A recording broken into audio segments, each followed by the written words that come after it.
সেমিফাইনালে উঠতে ইন্ডিয়ার সামনে যে সমীকরণ। টি-20 বিশ্বকাপে সুপার 8-এ নিজেদের প্রথম ম্যাচে দক্ষিণ আফ্রিকার বিপক্ষে ৭৬ রানে বড় ব্যবধানে হেরে নেট রান রেটের বড় ধাক্কা খেল ইন্ডিয়া। দক্ষিণ আফ্রিকার দেওয়া ১৮৮ রান তাড়া করতে নেমে মাত্র ১১১ রানের মধ্যে অল আউট হয়েছে ইন্ডিয়া, যাতে করে ইন্ডিয়ার মোট রান রেট দাঁড়িয়েছে -3.8-এ, যা ভারতের সেমিফাইনালে ওঠার রাস্তা কঠিন করে তুলেছে। হাতে বাকি থাকা জিম্বাবুয়ে ওয়েস্ট ইন্ডিজের বিপক্ষে জিতলেও সেমিফাইনাল যেতে পারবে না ইন্ডিয়া। তাকিয়ে থাকতে হবে দক্ষিণ আফ্রিকার দিকে।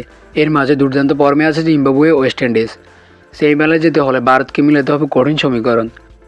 ২৬ ফেব্রুয়ারি চেন্নাইয়ে জিম্বাবুয়েকে হারাতে হবে ভারতের। এরপর ভারতকে ১ মার্চ ইডেন গার্ডেন্সে ওয়েস্ট ইন্ডিজের বিপক্ষে জয় তুলে নিতে হবে। এর মধ্যে যে কোনো একটিতে হেরে গেলে সেমিফাইনালে আশাবাদ হয়ে যাবে ইন্ডিয়ার। দুইটা ম্যাচের জয়ের পাশাপাশি নেট রান রেটের দিকেও নজর রাখতে হবে ভারতের। এই দুই ম্যাচ জয়ের পাশাপাশি দক্ষিণ আফ্রিকার সাথে হারার -3.8 রান রেটের ক্ষতটা সারাতে হবে ভারতের। গ্রুপ 1-এ একটা দলে 6 পয়েন্ট আর বাকি 3টা দলের 2টার 4 পয়েন্ট হওয়ার সম্ভাবনাই বেশি। দুই গ্রুপ থেকে যেহেতু দুই দল যাবে সেমিফাইনালে, নেট রান রেটটা মহাগুরুত্বপূর্ণ দলগুলোর জন্য।